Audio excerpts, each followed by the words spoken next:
Voulez-vous en savoir plus? Il vous insulte. Oui, bonobo, rentrez chez vous. Alors, va à la niche. On fait ce qu'on veut, on est chez nous, d'accord? Alors tu dégages. C'est comme si les élections, ça a libéré, quoi. Ça a libéré la parole. Arrête-toi avec ça.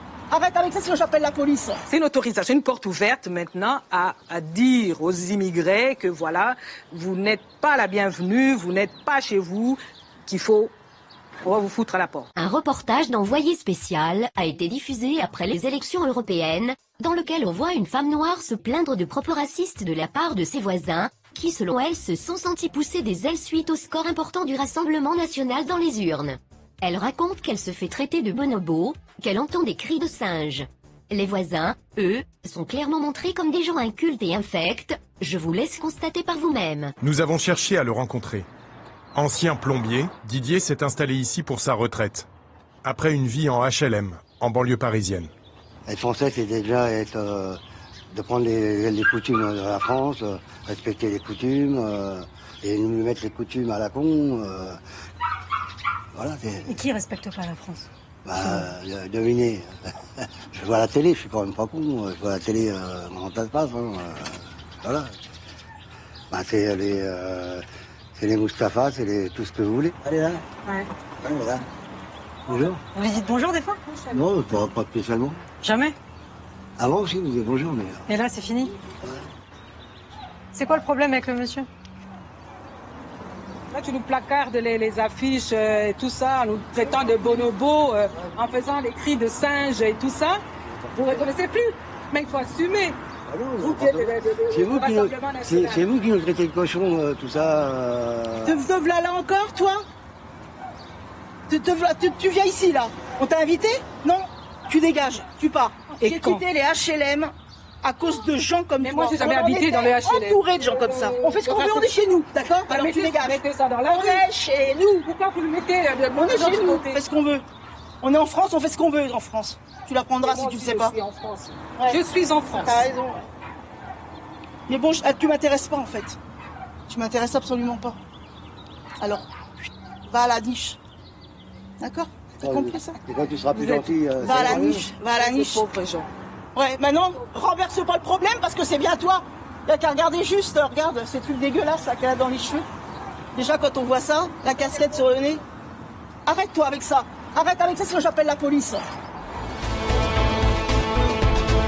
En regardant comme ça, en première intention, on ne peut évidemment qu'éprouver de la peine pour cette dame, et une forme de dégoût pour les voisins qui lui parlent de cette manière, en raison de sa couleur de peau.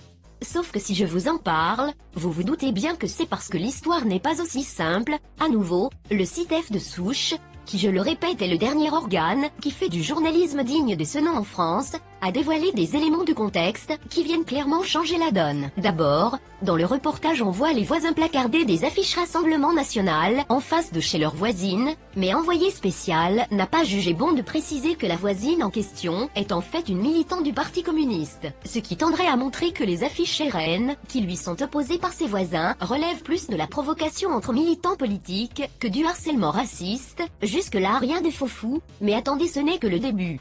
Le compte Facebook de cette militante communiste publie régulièrement du contenu suprémaciste noir. Elle cite des médias qui font l'apologie de l'antisémitisme et qui tiennent des propos anti-blancs et anti-français. Même le débunker des étoiles, que l'on ne peut pas accuser d'être d'extrême droite, a écrit un trait sur le profil très particulier de cette personne. Déjà à partir de là, on commence à douter de la version de cette dame, et on réfléchit à ce qu'on a vu dans le reportage. À quel moment a-t-on la preuve que ses voisins lui ont fait des remarques racistes? Le qualificatif de bonobo et les cris de singe, c'est la version de la voisine, il n'y a aucune preuve. Le couple de voisins se plaint également d'avoir été traité de cochon par cette voisine, et vu le contenu de son profil Facebook, il ne serait pas très étonnant qu'elle traite ses voisins blancs électeurs de Marine Le Pen de porc. Quoi d'autre?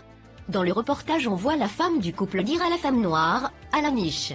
Certes c'est très grossier, et même animalisant, mais est-ce que c'est raciste? Ce n'est pas comme si elle lui avait dit de retourner dans son arbre, là pour le coup il n'y aurait eu aucun doute.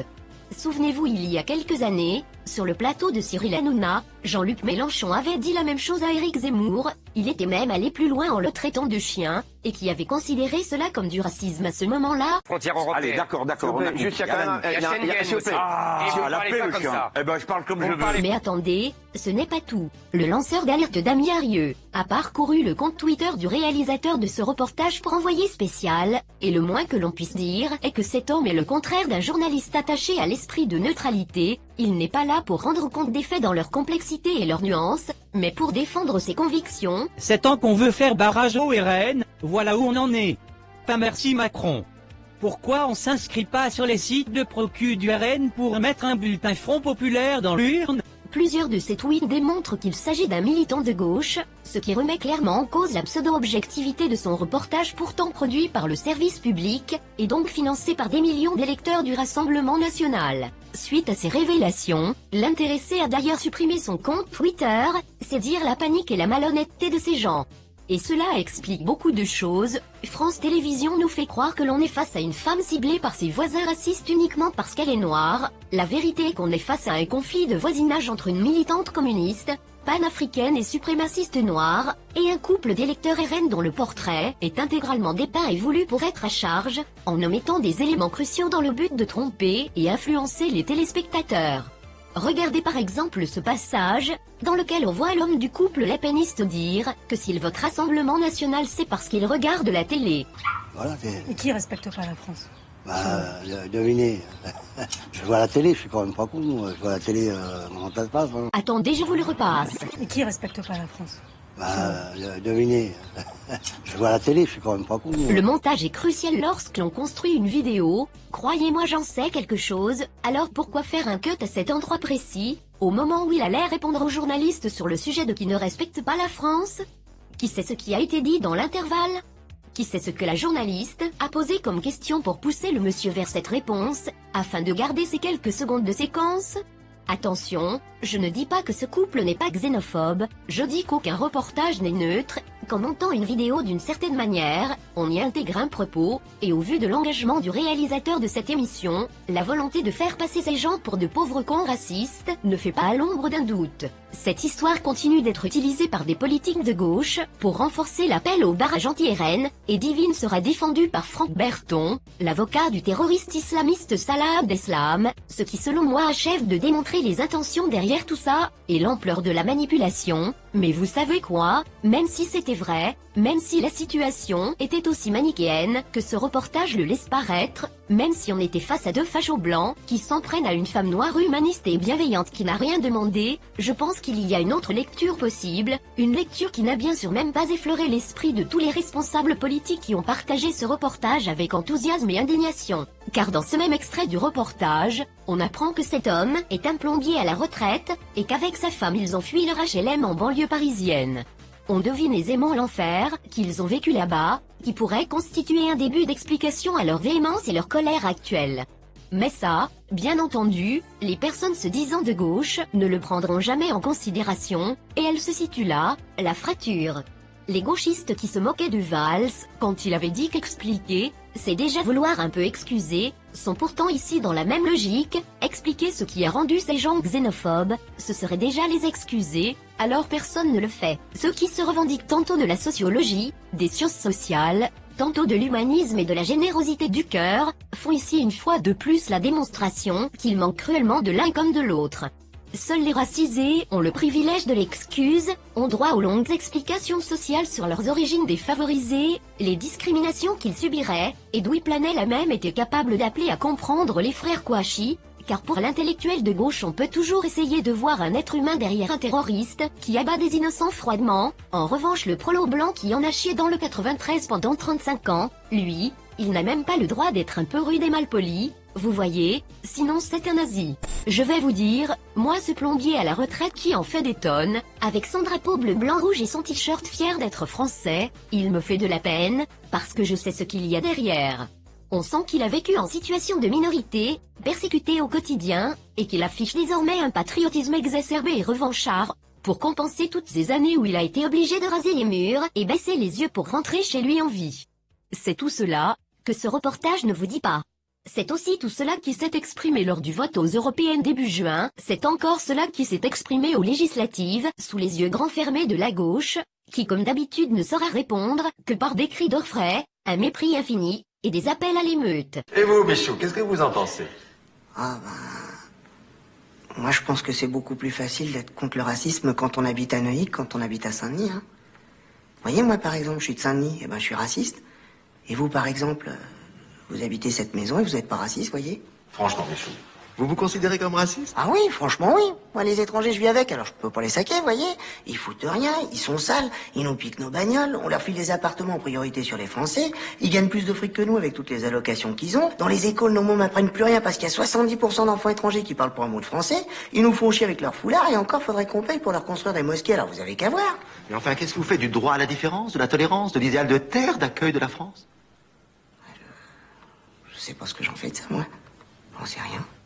Mais c'est très mal d'être raciste, ça ne se fait pas, c'est immoral. Ah oui, mais on se refait pas, hein. Mais vous votez Le Pen? Ah non, moi je vote pas, moi. J'ai pas de domicile. Non, justement, parce que ça fait 5 ans que mon frère a demandé un 3 pièces, mais comme son fils est mort, on lui a refusé. Et alors du coup, moi j'ai pas de domicile parce que sa femme, elle a un cancer. Et quand à l'hôpital, ils l'ont renvoyée vu qu'elle était en phase terminale. Oui, bon, enfin d'accord, mais si vous votiez, vous voteriez Le Pen? Mais tous les Arabes que je connais à Saint-Denis sont dans les 4, 5 ou 6 pièces, hein. Ils ont beaucoup d'enfants, c'est forcé. Mais ce que vous ne comprenez pas, c'est que ça n'arrange en rien vos problèmes personnels d'être raciste. Ah oui, mais moi ce que je comprends, c'est que les 3 quarts de la planète, ils sont dans la merde. Alors ils essayent tous de se radiner là où c'est moins la merde, hein, c'est-à-dire chez nous. Et puis là, faut bien que quelqu'un se pousse pour leur faire de la place et leur filer à bouffer, ça c'est sûr. Je ne vous fais pas dire. Ah oui, mais jusqu'à présent, ceux qui se sont poussés pour leur faire de la place, c'est les mecs de Saint-Denis, hein, c'est pour les mecs de Neuilly. Et puis les mecs de Saint-Denis, en plus, faut qu'ils se poussent, mon gars, dans le sourire, hein, parce que sinon c'est immoral, vous voyez. Dites-moi, Michou, vous ne seriez pas un petit peu communiste? Ah non, je suis pas communiste. Sinon, il y a longtemps que je l'aurais eu, mon appartement, et mon frère aussi. Mais il faut vous dépêcher de prendre notre carte du parti avant qu'il ne disparaisse complètement.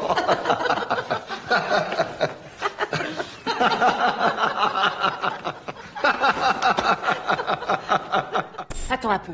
Je viens d'avoir un flingue braqué sur mon visage. Tu veux baisser d'un ton? Et en fait, c'est ma faute parce que je savais que ça allait arriver.